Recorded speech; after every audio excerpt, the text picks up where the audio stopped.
Madame la Présidente, Mesdames et Messieurs, le message que vient de nous adresser le Président de la République témoigne de la confiance exigeante placée dans une institution dont nous avons le plaisir de célébrer aujourd'hui le 15e anniversaire.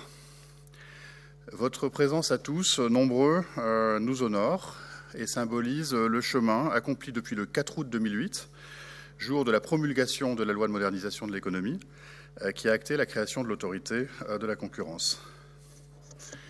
Notre institution est née de l'idée que la liberté économique est bénéfique, à condition d'être encadrée de manière efficace et indépendante. Elle est née de l'idée que des entreprises qui concourent par leur mérite sur le marché unique européen sont plus résilientes et plus fortes quand elles se déploient sur les marchés mondiaux. Elle est née de l'idée que la concurrence est une condition nécessaire de l'innovation. Elle est née de l'idée que concentrer le pouvoir économique dans quelques mains menace non seulement le fonctionnement du marché, mais aussi la démocratie. Tous les spécialistes de concurrence dans cette salle ont en tête la citation célèbre de John Sherman « Si nous refusons qu'un roi nous gouverne, nous ne pouvons accepter qu'un roi gouverne notre production, nos transports et la vente de nos produits », ce qui incarne cet enjeu démocratique, particulièrement d'actualité. L'autorité de la concurrence s'est attachée depuis sa création à traduire cette vision en actes.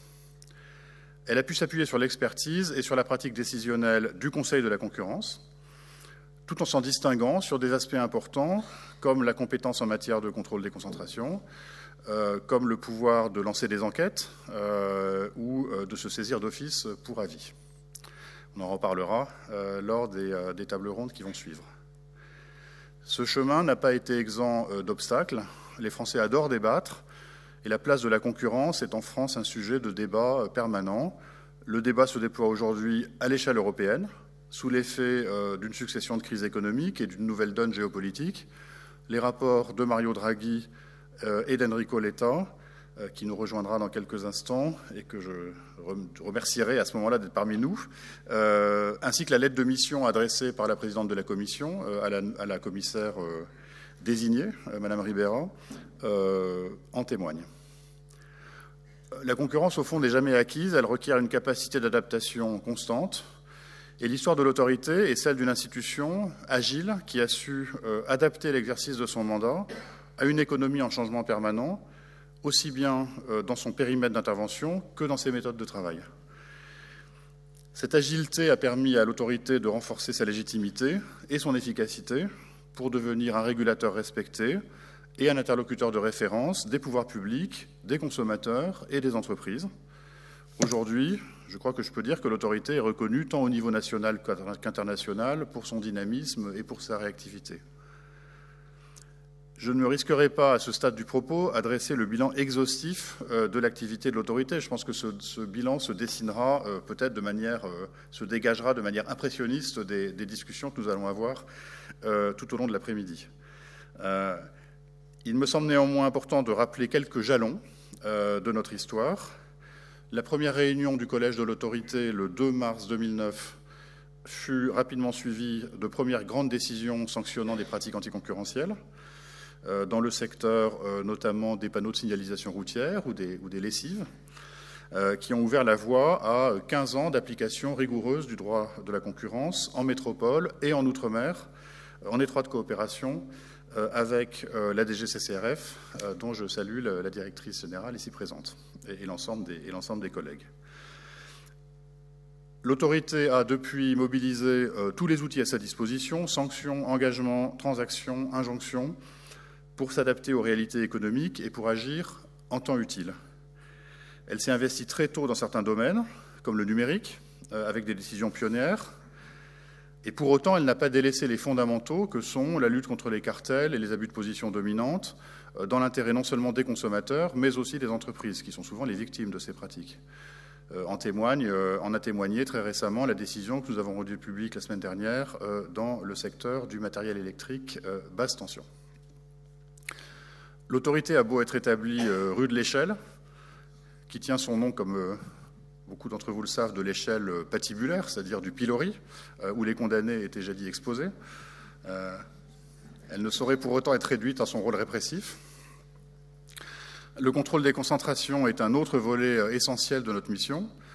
qui permet de préserver en amont la structure concurrentielle des marchés. Le défi était particulièrement grand, car ce contrôle relevait historiquement du ministre de l'économie. L'autorité a su se l'approprier avec des décisions structurantes. Dès 2010, 2 décisions d'autorisation en phase 2, TF1, NT1 et Monte Carlo Participation et Veolia CDC. Je le dis sous le regard attentif de Virginie Beaumenier qui approuve.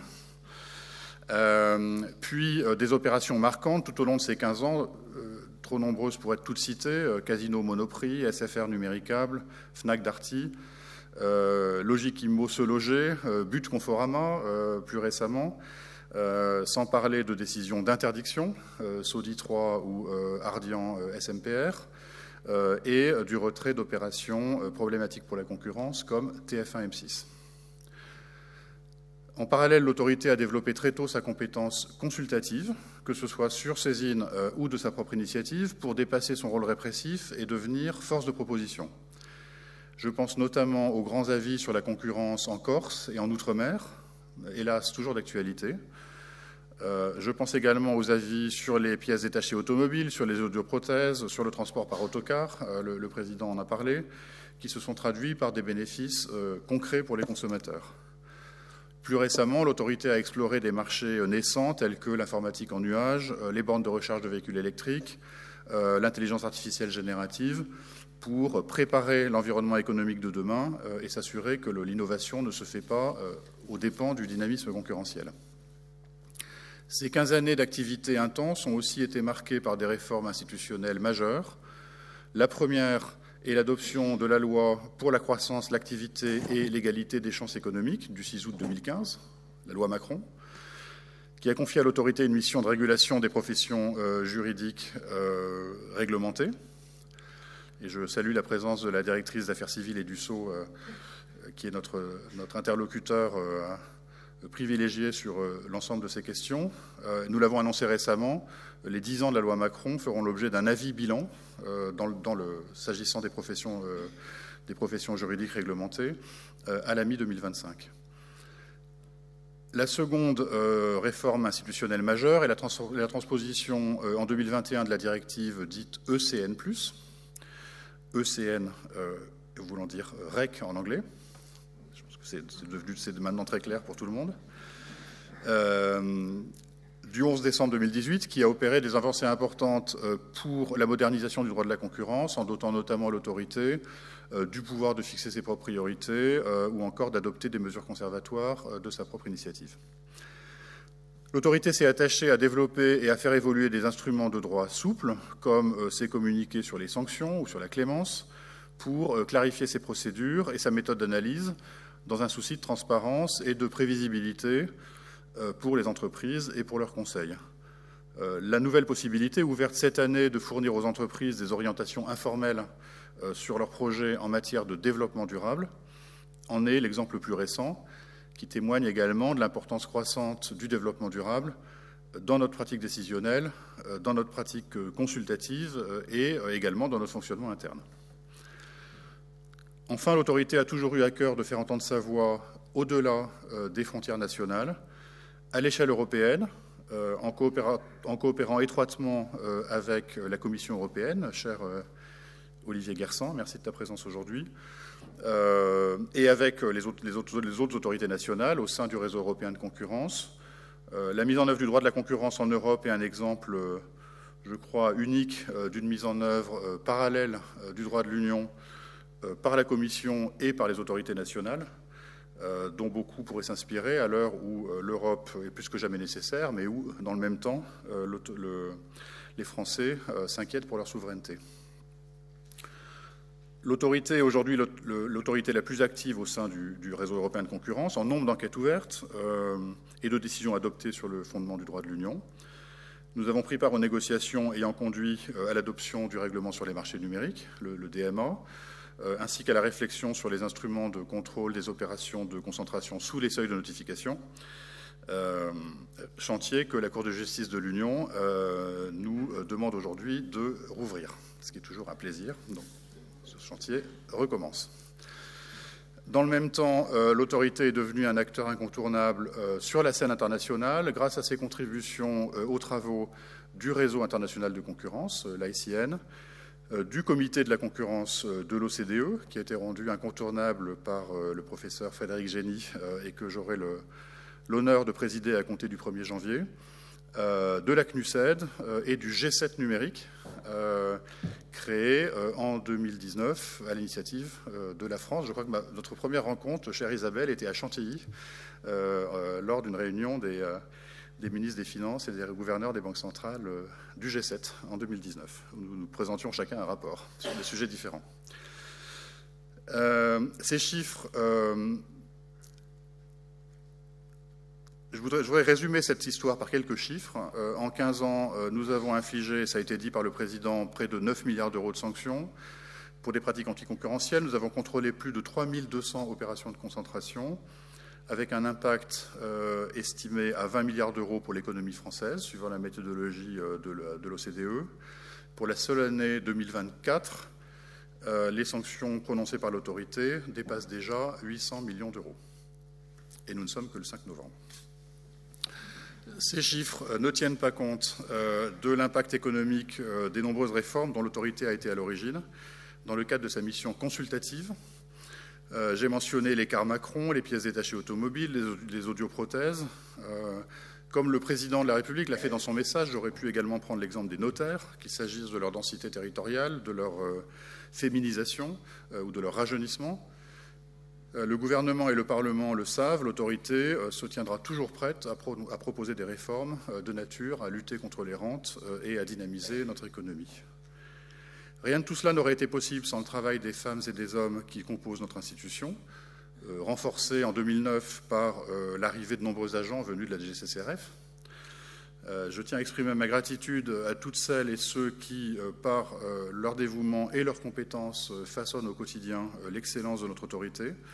Je pense aux rapporteurs, aux référendaires, au pluriel, hein, c'est des pluriels, je pense aux rapporteurs, au pluriel, aux référendaires, au pluriel, femmes et hommes, aux membres des services du collège, du secrétariat général de l'autorité, je pense bien sûr à mes collègues vice-présidentes et vice-présidents ici présents, aux membres non permanents du collège également présents, dont la contribution est si précieuse. Nous formons une communauté humaine qui, même lorsqu'elle a été confrontée à des moments difficiles, et il y en a eu, a su les surmonter et aller de l'avant. J'attends du gouvernement et du Parlement, avec lequel nous avons toujours travaillé en confiance, qu'ils dotent l'autorité des moyens qui permettront de valoriser la compétence de ces femmes et de ces hommes et de prendre à bras-le-corps les défis nouveaux qui se présentent à l'autorité.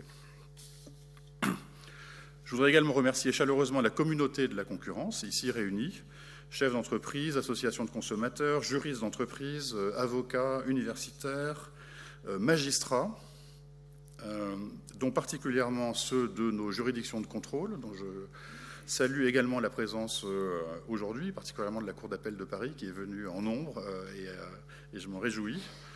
Je voudrais les remercier pour la richesse de nos échanges, qui est indispensable à notre réflexion. Je voudrais également remercier nos partenaires institutionnels, comme l'ensemble des autorités de régulation, dont je salue également la présence aujourd'hui. Cher Roch-Olivier, cher Emmanuel, alors je vais en oublier sûrement, je ne vois pas Laure, mais je crois qu'elle est quelque part, et j'en oublie, mais merci d'être présent. Et la Commission européenne, cher Olivier, ainsi que tous nos homologues étrangers. Les succès passés doivent nous conforter dans notre détermination à surmonter les défis à venir, qui sont immenses. Je pense à la lutte contre le changement climatique, à la régulation des marchés numériques, y compris l'intelligence artificielle, ça a été dit par le Président, au soutien du pouvoir d'achat, qui, bien que l'inflation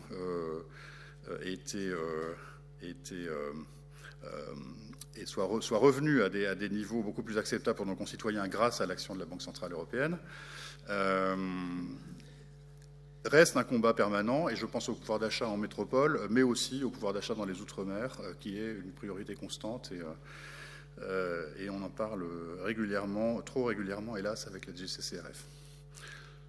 Dans un contexte international de plus en plus tendu, de plus en plus fragmenté, l'autorité aura également un rôle à jouer dans la définition et la mise en œuvre d'une politique économique européenne ambitieuse qui, comme l'a souligné récemment Mario Draghi, est indispensable à la survie de notre modèle économique et social. Merci pour votre attention.